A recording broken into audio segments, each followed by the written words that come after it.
एक बार एक छोटे से गांव में राजू नाम का एक बच्चा देर रात को खेलने के बाद अपने घर की ओर लौट रहा होता है कि तभी उसे रास्ते में थोड़ी दूर पर खड़ी एक औरत दिखाई देती है।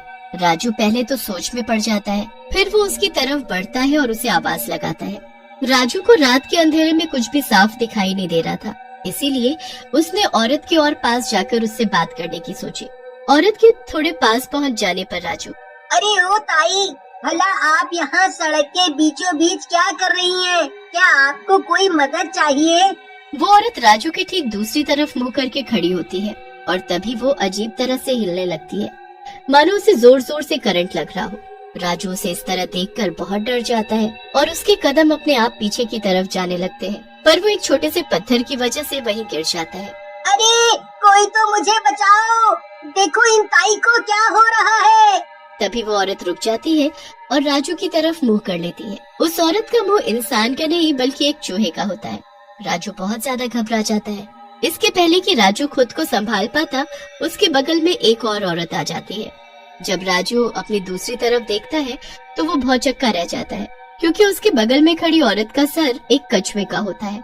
कुछ ही पल में उसके अगल बगल ऐसे कई भूत खड़े होते हैं जिनके शरीर तो इंसानों जैसे होते हैं, पर उनके सर किसी न किसी जानवर की तरह। अरे भला ये क्या हो रहा है? मैं कौन से भूतों के चिड़ियाघर में आ गया हूँ भला? मुझे तो कुछ भी समझ नहीं आ रहा। अरे कोई बचाओ! तभी चूहे के सिर वाली चुड़ैल राजू को कहती है, अब तुम्हें कोई नहीं बचाएगा राजू, और न ही तुम्हारी आवाज कोई सुन पाएगा। अब हम तुम्हें एक ऐसी जगह ले जाएंगे जहाँ तुम्हें हमारे ही जैसे कई और लोग मिलेंगे। उस दिन के बाद राजू किसी को भी नहीं मिलता है और वो गायब हो जाता है। उधर अगले दिन सुबह राजू की माँ का रो रो कर बुरा हाल होता है। हाय मेरा बेटा राजू, जाने कहाँ चला गया मुझे छोड़कर। कल रात को ही तो अपने दोस्त नमन के यहाँ खेलने गया था और सुबह होने को आई, अभी तक वो घर नहीं लौटा। राजू के घर में सिर्फ उसकी माँ ही थी, उनके अलावा कोई भी नहीं था। वो दोनों साथ में रहते थे और राजू की माँ बड़ी मुश्किल से खेती करके राजू की पढ़ाई पूरी करवा रही थी। इतना ही नहीं, उन्होंने एक छोटी सी दुकान भी खोली थी जिस पे राजू खुद शाम को बैठा करता था। इसी दुकान से सामान बेचकर और खेती करके वो दोनों किसी तरह से अपना गुजारा कर रहे थे। पर राजू के गायब होने पर तो जैसे राजू की माँ की दुनिया ही उजड़ गई थी। उन्होंने राजू को किसी भी हाल में ढूंढने का फैसला कर लिया।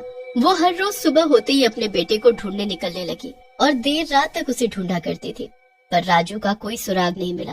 अब चाहे कुछ भी हो जाए, मैं अपने बेटे को ढूंढ कर रहूंगी, मैं उसे अपने से दूर नहीं जाने दूंगी। राजू की माँ के मन में ये सब चल ही रहा था और उधर राजू की ही तरह धीमे धीमे गांव के बाकी लोग भी एक एक करके गायब होने लगते हैं। इस तरह से लोगों के गायब होने पर गांव की पुलिस भी अलर्ट हो जाती है और रात में पेट्रोलिंग करने लगती है, लेकिन फिर भी गांव के लोगों का गायब होना नहीं रुकता है।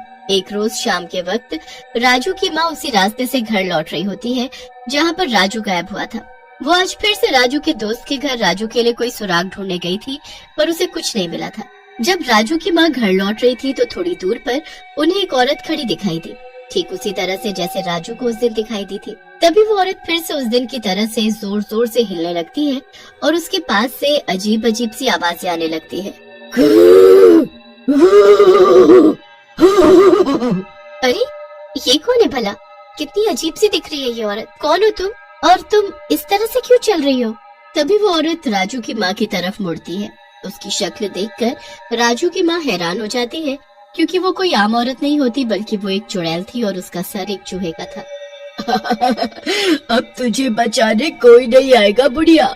आ तुझे वहीं ले चलूं जहाँ मैं तेरे बेटे को ले गई थी। ये सुनकर राजू की माँ हैरान हो जाती है और वहाँ से भागने की कोशिश करने लगती है। जैसे ही वो पीछे की ओर मुड़ती है, एक अजीब सा दिखने वाला आदमी जिसका सर एक बंदर का था, वो राजू की माँ के सर पर एक डंडा मार देता है।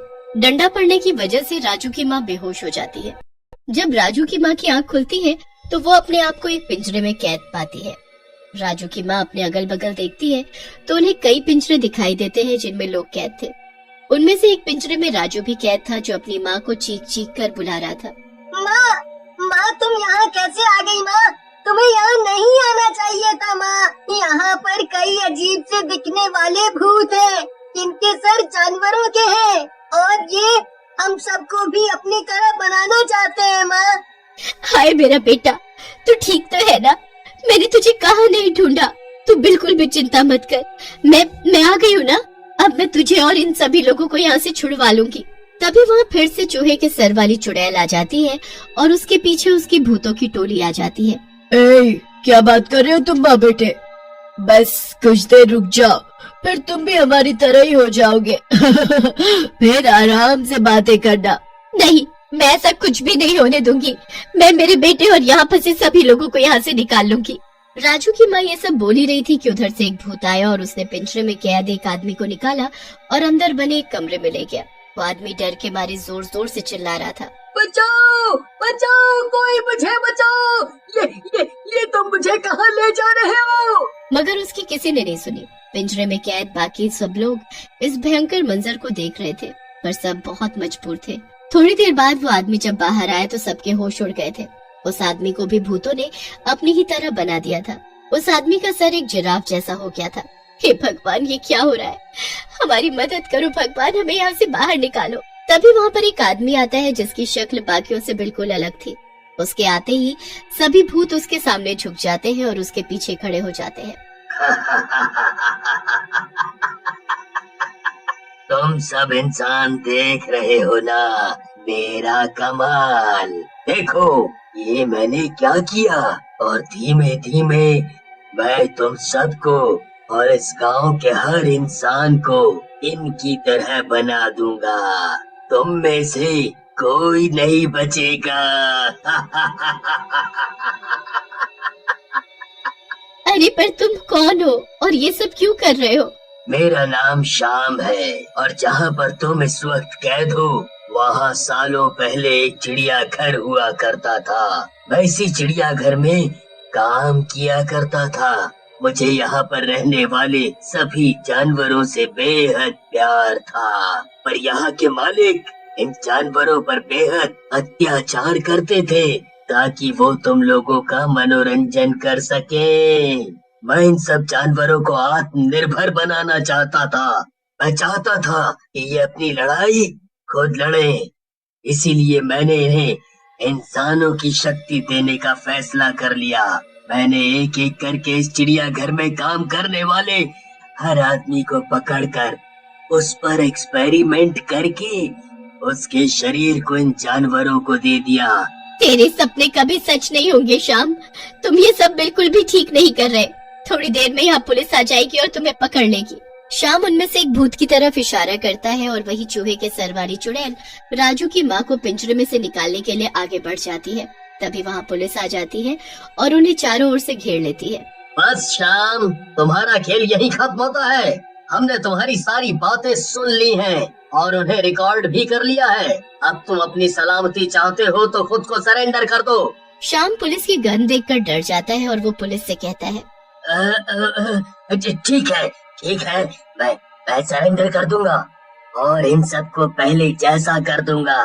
पर आप लोगों को यहाँ का पता कैसे चला? तब पुलिस उन्हें बताती है कि उन्होंने राजू की माँ की साड़ी में एक जीपीएस फिट कर दिया था। उसी की हेल्प से वो यहाँ तक पहुँचे। इन सब में राजू की माँ ने हमारी मदद की है। तभी राजू की माँ कहती है, श्याम भले ही तुम्हारा तरीका गलत था पर तुम्हारी सोच बिल्कुल सही थी।